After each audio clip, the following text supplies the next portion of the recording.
Hello, welcome to 9 Inch Charge, Dan here, and welcome to episode 2 of my Wood Elf project vlog.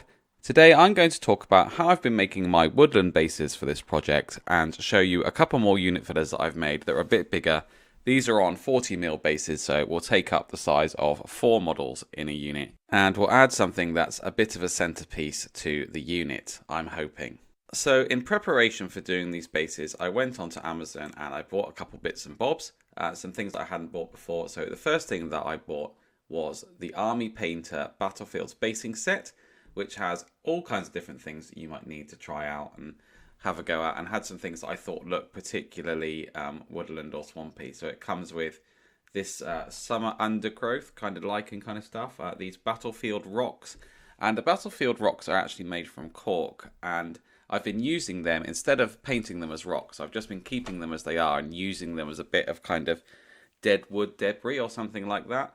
It also comes with brown battleground, which is a kind of got a gravelly consistency to it, but it's brown. It kind of looks like bits of wood and stuff on the battlefield. So I was really happy with that. I haven't used any of the other stuff on there. I don't have any use for this battlefield snow, and I really like the Games Workshop Blizzard paint anyway for that. And the battlefield grass I haven't used because the thing about static grass is that I think that it only really works if you use a static grass applicator. Otherwise it can look very, very flat, and I didn't really want to have to get my static grass applicator out. I think it's a bit of a faff. I much prefer to use tufts these days because they're just a bit easier. So speaking of tufts, my next purchase was the Warpainter Scenics Mega Tub of Tufts, which includes 500 plus mixed self-adhesive static grass tufts, and it cost me around £16. It's an absolute bargain, and it's one of the best things I've bought for my hobby in a long time. There's all kinds of different tufts in there. There's different flowers, different colours, dry grass, fresh grass, dark greens, light greens. A really good and interesting mix. There's some that are kind of clumpy, like clump foliage.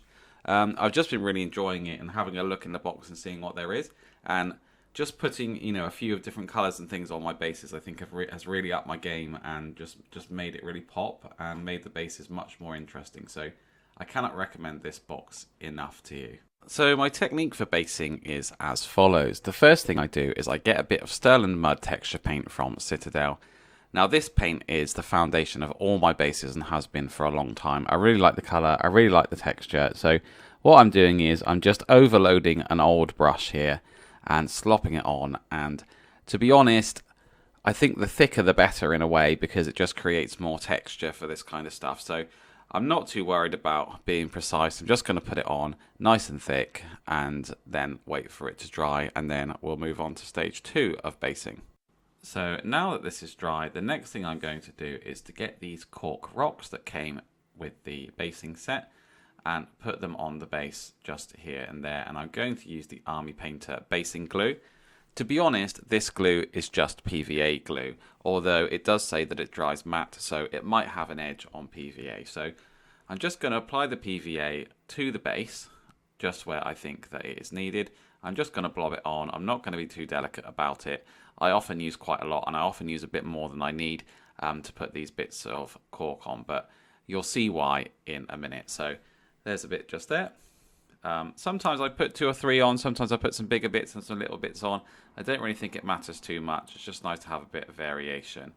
And then once I've done that, I'll get out this battlefield gravel and I'll just dip the base in it and just make sure I get a good bit of coverage of this stuff. And what this has done that I find is it just adds more texture than the Sterling Mud paint would on its own. And I think that is really cool. It's just nice there. So I'll shake off the excess. And now we have a base that looks quite woodland already. And it's got some nice textures and a bit of wood and all kinds of stuff on there. So I'm really happy with how that looks as it is. But the next thing that I want to do is add a bit of colour to the base. So once I've tidied it up, just using my thumb there just to get rid of a bit of excess, I'm going to move on to flocking. Now, as I said, I've not used static grass because I think you need to use the applicator, and I think otherwise it looks flat. So I've got some flock that I bought from Antics. I think it was about £5 for the tub. And I'm just going to apply it using some super glue. So I'm just going to blob on my super glue. I like to have a bit of it going up onto this bit of wood here as well, like moss is growing up or something like that. And here it is. I'm just going to do exactly the same again. I'm just going to dip it in and shake off the excess. I really like this stuff that I've got here, but to be honest, it has a similar look and consistency to mixed herbs. So if you don't have access to flock, you can go and raid your kitchen cupboards and take out the mixed herbs and use that. I know a lot of people do, and to great effect. So once that's done there, I think this base is really beginning to take shape. It's got some height, it's got a bit of texture, a few different textures, and it's got a bit of colour on it now as well. So I'm really happy with how it looks at the moment.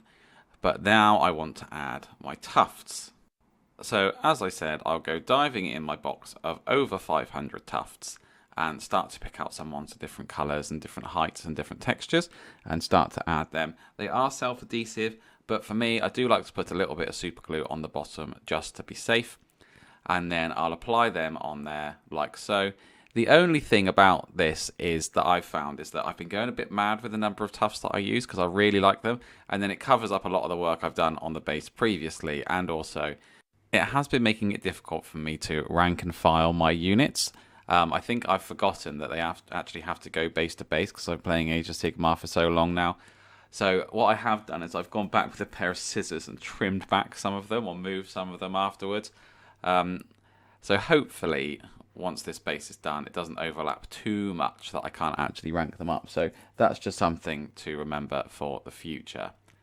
Obviously, this is how I'm doing it on a 20mm base, but the unit fillers that I'm working on today are going to be 40mm. So I'll show you, what they look like. I've used exactly the same basing process, but I've just done it 4 times bigger. And let's have a look at those unit fillers that I've made. So on the left here, you can see an Elven Waystone, and I used to have one of these back in my fantasy army back in the day, and I used to put it in the unit and use it as the Moonstone of Hidden Ways, which is an artifact that a hero or wizard can carry. Obviously, this is a much bigger version. It's not like a stone you keep in your pocket, but I really like it. And also, it is an authentic Wood Elf Waystone, and it comes from the Cygor kit for Beastmen or Beasts of Chaos. I was lucky enough to pick one up online. Luckily, someone had broken the kit, and they wanted to have the alternate build. They didn't want to build the Cygor, so I managed to take the Waystone from them. And I think it looks really great as a bit of a centerpiece for a unit here. And on the other side, I do have loads of Emerald Life Swarms because I did a scenery project where I needed about 6. So I've taken one of the Emerald Life Swarms from there and I've based it up. And I think that's got a really cool woodland theme, and especially for Wood Elves in Warhammer Fantasy Battles, especially in the 6th edition book, there were lots of different spites that your heroes and wizards could carry, and especially the forest spirit heroes, they could have, a muster of malevolence and all these different ones. And I like to think that these are like a cluster of spikes coming out of a skull. And I think it does the job really well. And these endless spells are really cool. And I might have a look at some of the Sylvaneth ones. There's like a floating tree one, and see if there's something that I can do with those if I want to later on down the line. So that's a little bit of an update as to what I've been working on. Hopefully in the next episode, I will have my first unit done. And this will be a rebasing project again, and this will be my Wildwood Rangers from my Living Cities. Whilst I've been doing that, I've been raiding the bits box little by little, and I have found 4 more heroes to add to the army. So the week after that might be more heroes, and then I really need to stop with the heroes because I'll be up to 7 heroes, and I won't even have any core troops. So I think I need to change my priorities a little bit if I want to actually play this game. And I'll be making some core troop choices. And I think I'll be getting out the Glade Guard. I've got some in the loft. I think I've got over 20, but they're all painted red, so I'm going to have to strip them. But I think as part of that video, I will talk about how I strip plastic minis as well, because I think that might be of some interest to some people, because it's easy to strip metal minis because metal's very robust and it can handle anything, but plastic is a different game and it's a bit more different and a bit more difficult. So that'll be next time. Hopefully that'll be up in about a week or 2's time. Thank you very much everyone who's watching, and thank you for all the support and comments and likes that I've had about this project. I've had some people message me privately as well, and I really appreciate it. This has been 9inch Charge, and if you want to see more, please click the like button, please click the subscribe button, And please click the notification button, and then you'll get a notification every time I upload a video, and you'll be able to see when the next episode of this vlog is up. And I will catch you next time.